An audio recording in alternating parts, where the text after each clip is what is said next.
नमस्कार, विंध्या टाइम्स में आपका स्वागत है। चित्रांगन इंटरनेशनल फिल्म फेस्टिवल के तीसरे संस्करण का आयोजन रीवा में किया जा रहा है।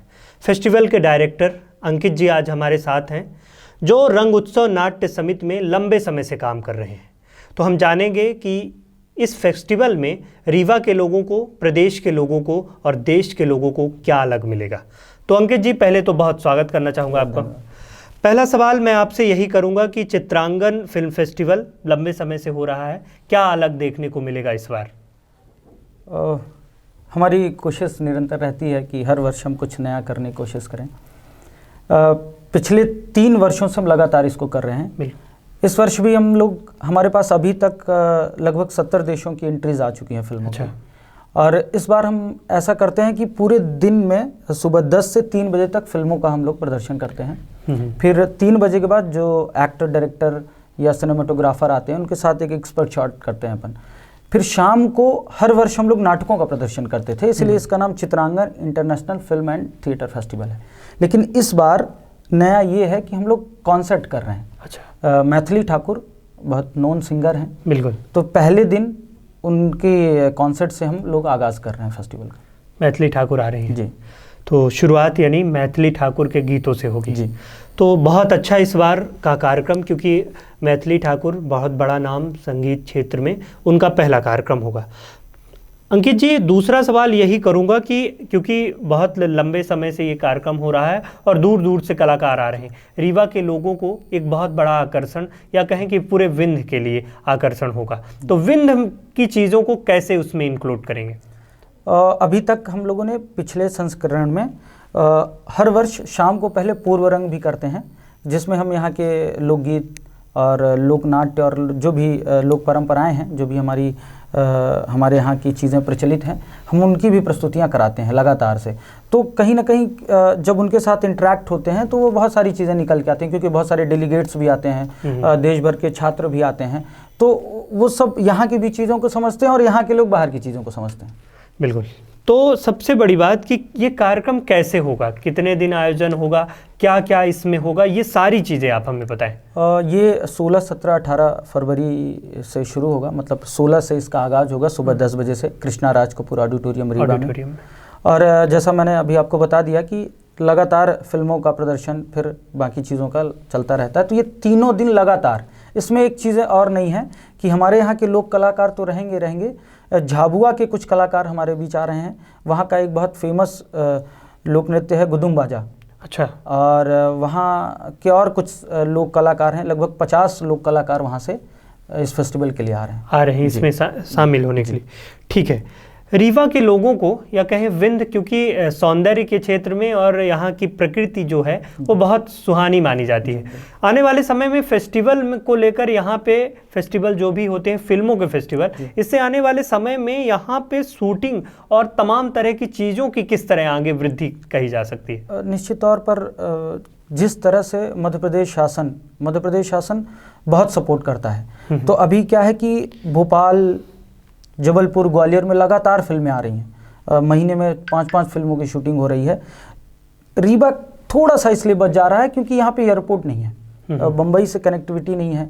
तो अब ये एक सुखद खबर है कि एयरपोर्ट हमें जल्दी ही मिलने वाला है, तो उससे चीज़ें जल्द शुरू हो जाएंगी। अभी कुछ दिन पहले यहाँ एक फिल्म आई थी, वाइट टाइगर, प्रियंका चोपड़ा की है। कुछ दिन यहाँ शूट हुआ था, जिसके हमारे ग्रुप के ही कलाकारों ने उसका लाइन प्रोड्यूसर और ये प्रोडक्शन का पूरा काम देखे थे। तो एयरपोर्ट बंद ना रहने के कारण थोड़ी समस्याएं आ रही हैं। इसी पर बेस्ड हम लोग क्या कर रहे हैं, 17 तारीख को 90s के दिनों में जोगिंदर अरोरा एक बड़े अच्छे डायरेक्टर हुए हैं जो रीवा के थे, और उनकी एक फिल्म है विद्या और बंदूक, जो बहुत फेमस हुई थी। बिल्कुल।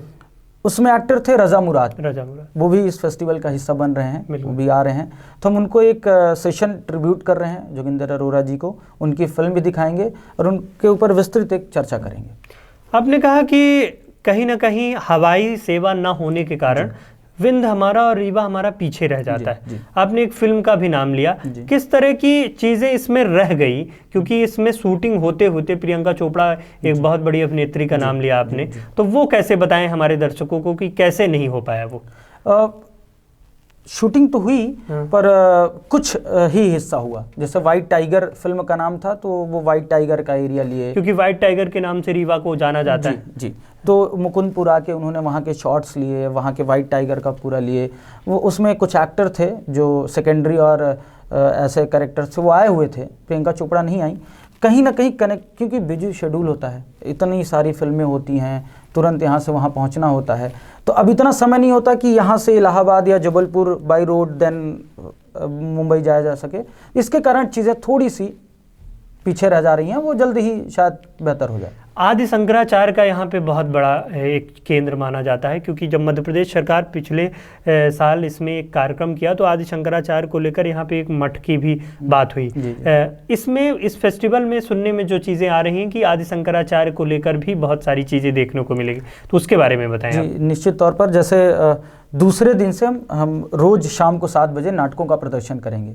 तो 18 तारीख को महाशिवरात्रि है, तो उसकी पूर्व संध्या में हम आदि शंकराचार्य जी पर रंग उत्सव नाट्य समिति द्वारा एक प्रस्तुति तैयार की जा रही है, जिसमें लगातार कलाकार सुबह से लेकर शाम तक मेहनत कर रहे हैं। अभी म्यूज़िक के लिए अभिषेक दुबे हैं, मध्य प्रदेश नाट्य विद्यालय 3rd बैच से पास आउट हैं। वो बहुत अच्छे, बड़ा अच्छा नाम है उनका संगीत में, वो लगातार देश भर में काम भी कर रहे हैं। तो आ चुके हैं हमारे बीच, वो म्यूज़िक पर काम कर रहे हैं और ऐसे क्राफ्ट के लिए भी आ रहे हैं। तो हम लोग एक अच्छी प्रस्तुति बनाने की कोशिश में है कि उसका भी प्रदर्शन यहाँ पे कर पाएँ। ठीक है अंकित, आप रंग उत्सव नाट्य समिति में लंबे समय से काम कर रहे हैं, अपने बारे में बताएं और रीवा के और विंध्य के उन युवाओं के बारे में बताएं जो जाना चाहते हैं लेकिन मन कहीं ना कहीं रह जाता है।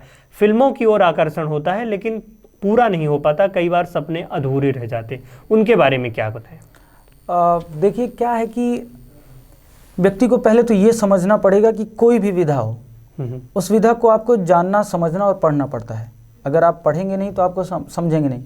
और अगर आप चाहेंगे, क्या होता है कि अगर आप ये सोचेंगे मुझे जल्दी पैसे मिले या मुझे शोहरत मिल जाए, तो पॉसिबल नहीं है। क्योंकि अगर हम पढ़ने भी जाते हैं तो हम पहले नर्सरी करते हैं, फिर हम 1 में जाते हैं, फिर 2 जाते हैं, 3 जाते हैं, फिर हम 20 साल पढ़ते हैं, तब जाके कहीं नौकरी मिलती है। तो हम कैसे ये मान लें कि हम अभी 2 महीने थिएटर किए या हम सिनेमा किए या कुछ भी कर रहे हैं, हमें तुरंत पैसा मिलने लगे या शोहरत मिल जाएगी। एक लंबा रास्ता है, इसमें आपको टाइम देना पड़ेगा, आपको समझना पड़ेगा, इसकी प्रॉपर पढ़ाई है, आपको इसको पढ़ना पड़ेगा। कैमरा की पढ़ाई अलग है, एडिटिंग की अलग है, फिल्म मेकिंग अलग है, डायरेक्शन अलग है, आर्ट डिज़ाइनर अलग है, कॉस्ट्यूम डिज़ाइनर अलग है। सारे चीज़ों का अपना एक बटा हुआ है, सबकी पढ़ाई है। कई सारे इंस्टीट्यूशन हैं, आप वहाँ जाइए, पढ़िए, समझिए। और मौके तो आप, ऐसा है कि एक दौर था कि एक स्टार हुआ करता था। बिल्कुल। जैसे हम मान लेते हैं लता जी स्टार हुआ करती थी, वो गाती थी, बाकी जो नीचे के लोग होते हैं उनको कुछ नहीं पता हो पाता था, वो बेचारे स्ट्रगल करते रहते थे। लेकिन वो दौर ख़त्म हो गया है। जैसे अगर हम मान लें कोई बहुत बड़ा स्टार है, तो कहीं ना कहीं मिर्ज़ापुर का मुन्ना भैया भी है वो स्टार। तो ऐसे कई सारे स्टारों को OTT ने, ऐसे प्लेटफॉर्म यूट्यूब ने दिया है, पर वो आपको पढ़ना पड़ेगा, आपको समझना पड़ेगा।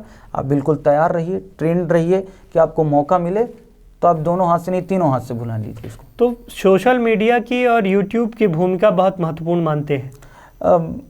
महत्व, देखिए, किसी भी चीज़ के 2 पहलू होते हैं। एक तो पॉजिटिव तो होता ही है, उसका निगेटिव भी होता है।